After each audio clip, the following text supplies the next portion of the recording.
Dossier 2.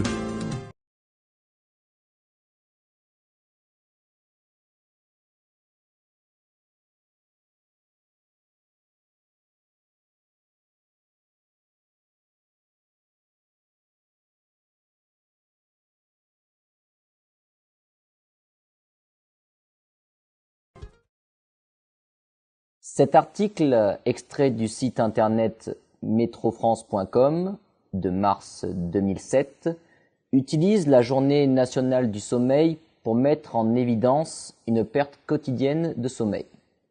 Selon cet article, on dormirait en moyenne 1h30 de moins qu'il y a 50 ans, dû à notre changement de vie. Ce qui nous amène à nous demander quelles sont les raisons et les conséquences du manque de sommeil.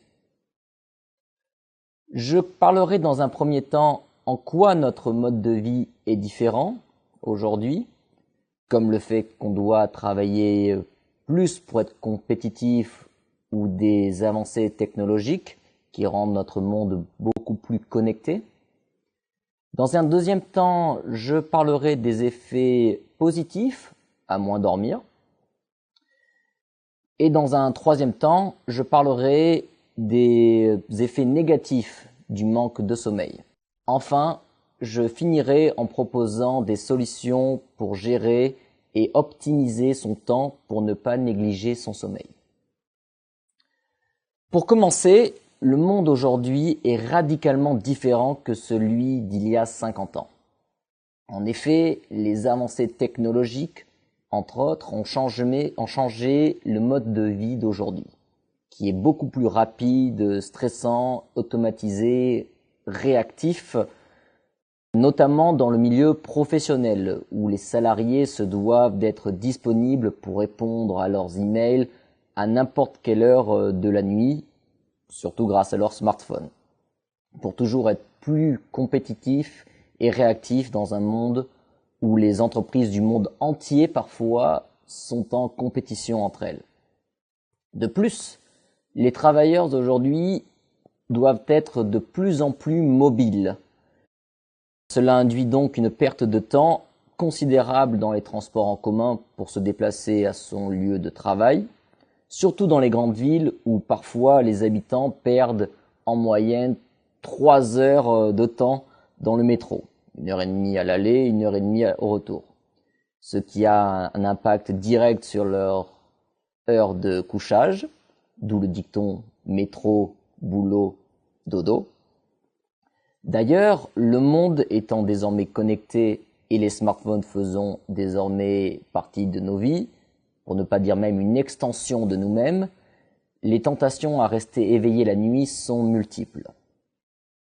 Ce qui nous amène donc à parler des avantages de ce mode de vie, qui est beaucoup plus intense. En effet, grâce à Internet et aux ordinateurs, la vie est beaucoup plus dynamique. Il est rare de pouvoir s'ennuyer de nos jours. Les divertissements disponibles sont quasi infinis. Par exemple, on peut très bien jouer avec des amis à n'importe quel jeu situé dans n'importe quel endroit du monde. Outre le divertissement, on peut aussi faire des tâches quotidiennes la nuit, comme faire du shopping en ligne, ou se faire livrer même à manger dans certains pays comme la Chine. On peut littéralement passer des journées entières devant un écran, d'ordinateur ou de téléphone, sans voir le temps passer, ce qui n'était pas le cas il y a 50 ans, où toutes ces activités n'étaient pas disponibles, les activités étaient plus limitées, et du coup les gens préféraient dormir le soir. Cependant, malgré le dicton « dormir c'est mourir », ce qui veut dire que ce qui encourage les gens à moins dormir, en fait, il est bon de noter que ce mode de vie, avec moins de sommeil, dont plus de fatigue, n'a pas que des avantages, mais engendre aussi beaucoup d'inconvénients, surtout au niveau de la santé. Entre autres, la fatigue mentale peut engendrer une diminution de la concentration, des troubles de vigilance, un manque d'énergie et un risque accru d'accident du travail ou de la route. La fatigue physique peut être responsable de chutes ou de fractures, par exemple. Aussi, le manque de sommeil peut provoquer des troubles de l'humeur, pouvant affecter la vie sociale et conduire à un état dépressif. De plus, un corps fatigué a un système immunitaire plus affaibli, ce qui peut provoquer plus facilement diverses infections. Enfin, la perturbation du métabolisme et de l'horloge interne augmente le risque de développer certaines maladies, entre autres des accidents vasculaires cérébraux, un diabète, hypertension, certains cancers, etc. Pour conclure, je pense qu'il est très important de ne pas négliger son sommeil, tout en sachant s'adapter à notre mode de vie actuel.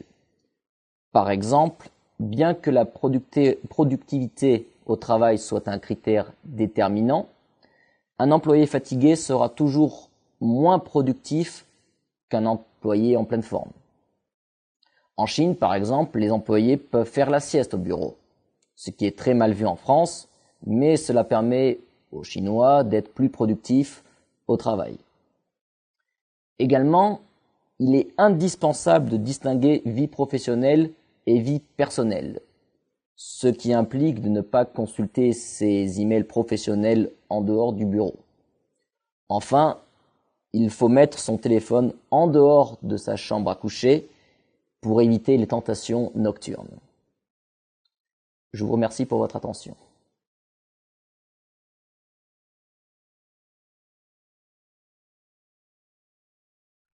Alors oui, effectivement, je pense que plus on dort, plus on est en forme.